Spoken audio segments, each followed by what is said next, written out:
Salve alvinegros, alvinegras e amantes do futebol que respeitam a estrela solitária de General Severiano. Sejam muito bem-vindos ao canal Botafogo Eterno. Meu nome é Conrado.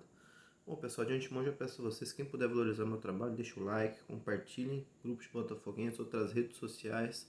Inscrevam-se no canal, que é importante para o YouTube ver o quanto quem fala e quem ama isso aqui. A estrela solitária de General Severiano tem muito peso, tem muito valor. Agora vamos ao assunto do vídeo, meus amigos. Bom, isso aqui é uma coisa que eu já queria ter dito no vídeo que eu fiz de pós-jogo, né? Que eu postei ontem, depois da nossa belíssima vitória sobre o Bragantino.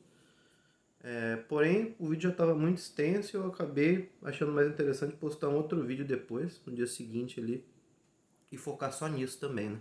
Que é alguns pontos que eu acho interessante, meus amigos, em relação à nossa vitória sobre o Bragantino, na última quarta-feira. Alguns detalhes ali que eu acho interessante serem ditos, que acabam comprovando também a força do nosso elenco, a força dos nossos jogadores, do Arthur Jorge também superando algumas coisas que ele vinha tendo dificuldade algumas rodadas anteriores. Eu acho que é interessante trazer isso para vocês. Uma delas é o seguinte, essa vitória sobre o Bragantino quarta-feira foi a primeira vitória de virada do Botafogo de Arthur Jorge. Até o momento, mesmo naquela sequência espetacular de jogos ali, de quase 2 meses ali, quase logo após a chegada do Arthur Jorge, né, que ele perde as duas primeiras, mas depois o time vai evoluindo, chega a jogar num nível altíssimo de futebol, a conquistar excelentes resultados. Mas porém, mesmo nesse melhor momento, o Botafogo o Botafogo de Arthur Jorge não tinha vencido nenhuma jogo de virada. Que, de certa forma, apesar da mentalidade vencedora ser muito visível, a gente viu vários jogos que o Botafogo tinha dificuldade, conseguia vencer, conseguia superar, porém, ainda não de virada. Esse é o primeiro jogo de virada, então, bem interessante citar para vocês aqui esse detalhe, e também contra uma grande equipe, né? Bragantino, é o que eu falei no vídeo lá, o Bragantino, se vencesse a gente, estava no G4. Então, é um time que briga por grandes coisas e também é um time chato para todos, mesmo os tidos como melhores elencos do país, ninguém ganha fácil do Bragantino. É raríssimo o Bragantino levar uma goleada, então fala, pô, o time amassou o Bragantino, é um time difícil de lidar, de jogar contra. E conseguimos vitória sobre esse time. O segundo ponto, foi a primeira vez que o Arthur Jorge escalou Tiquinho e Eduardo como titulares, né? Ambos já vinham jogando, mas parte do tempo ali, geralmente um dos dois entrando no segundo tempo, ou às vezes até um sai, o outro entra em conjunto com outras alterações ali. Então foi a primeira partida que os dois começam como titulares, os dois começam juntos pela escalação do Arthur Jorge. E interessante também ele ter sacado, porque os dois não vinham numa fase boa, né? Principalmente o Eduardo, né? O Tiquinho, bem ou mal, ele ainda dá uma dinâmica ali, tinha dado algumas assistências já, apesar de não estar no melhor dele, mas eu não considero uma fase pavorosa que o Tiquinho veio. Agora o Eduardo estava terrível, o Eduardo, desde que ele voltou da lesão, jogos complicadíssimos ali, que ele era praticamente nulo no jogo, e ele conseguiu se superar em conjunto com o Tiquinho, relembrando aquele momento de auge deles no primeiro turno do ano passado, ali, que os dois eram cracassos de bola, resolvendo todo o jogo. Né?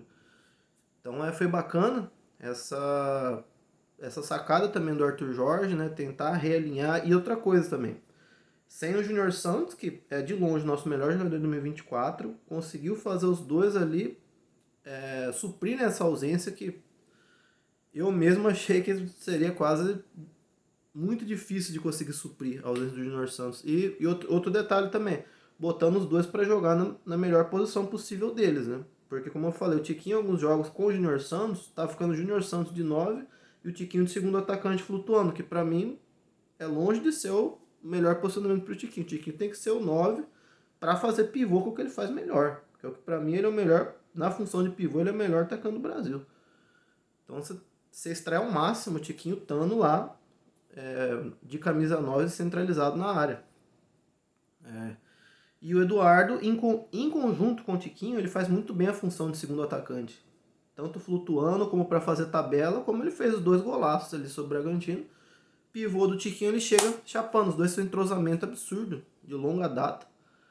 Então, os dois, para mim, foram colocados também, posicionados da maneira correta, coisa que pelo menos com o Tiquinho não via acontecendo, e até o próprio Eduardo, né? Alguns jogos do Eduardo foi colocado de meia esquerda, outros jogos muito atrás, meio de camisa 10 ali, não pisando tanto na área. E nesse jogo do Bragantino, parece que o Arthur Jorge entendeu qual que é o melhor posicionamento para cada um. Então isso tem seu mérito também, isso é de se valorizar. E outro ponto também importante, meus amigos, é uma coisa que eu não vi muita gente comentando.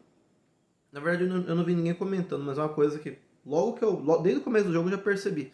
Que eu não sei se vocês perceberam, mas o Pedro Caixinha, ele montou o Bragantino com 3 zagueiros e no momento defensivo fazia uma linha de 5 e jogar só no contra-ataque. Jogar muito mais recuado para estocar contra-ataque, que é o quê? Dá para se dizer receita de bolo, que acabou quebrando a dinâmica do nosso time. Primeiramente com o Cuca, na semana passada, na partida com o Atlético Paranaense ali, que a gente empata na Bacia das Almas, jogando muito mal. E na nossa derrota para o Criciúma. Foram 2 partidas terríveis ali que o Botafogo teve. E a dificuldade maior foi justamente essa de jogar com linha de 5 ali e também marcação individual no Marlon Freitas, ali no meio campo. Foram 2 jogos seguidos que nós jogamos muito mal, que o adversário fez isso a partir do primeiro momento com o Cuca, ainda no Atlético Paranaense, né? Que o Cuca já saiu de lá, mas no momento ele ainda era técnico do Atlético Paranaense. Ele foi o primeiro que teve essa sacada tática ali, quebrou muito nosso jogo. Criciúma replicou, conseguiu nos vencer. E agora o Caixinha também tentou seguir essa receita de bolo, esperando uma possível vitória sobre a gente. Porém, o Arthur Jorge conseguiu entender como sair disso, dessa linha de 5. Então também foi uma superação tática, estratégica do Arthur Jorge. Que assim, seria o terceiro jogo que a gente joga contra a linha de 5. E conseguimos vencer, conseguimos superar essa dificuldade que a gente vinha tendo as 2 rodadas atrás. E também tem um ponto também, meus amigos, que eu acho interessante citar. O Bragantino, ele é um time que ele é muito mais ofensivo do que defensivo, né? Acredito, não que isso desmereça o Arthur Jorge e o que nosso time fez, mas acredito que o Bragantino não é o melhor time para jogar assim, encaixotado ali, retrancado, estocando contra-ataque. O Bragantino é um time muito mais ofensivo, que de ir pra cima, de ir pra trocação, de tentar pressionar o adversário. É um time que é feito para isso, né? Acredito que os jogadores não conseguiram entender essa dinâmica muito mais defensiva do que o normal, que o Pedro Caixinha tentou implantar e seguir a receita de bolo. Para mim tem esse aspecto também, né? Mas de qualquer forma, querendo ou não, o Arthur Jorge conseguiu sim superar essa linha de 5 que vinha sendo muito difícil para o nosso time, né? E espero que daqui para frente também quem tente replicar essa linha de 5 e marcação individual no Marlon Freitas ali no meio campo tenha uma surpresa também com uma nova vitória do nosso glorioso, né?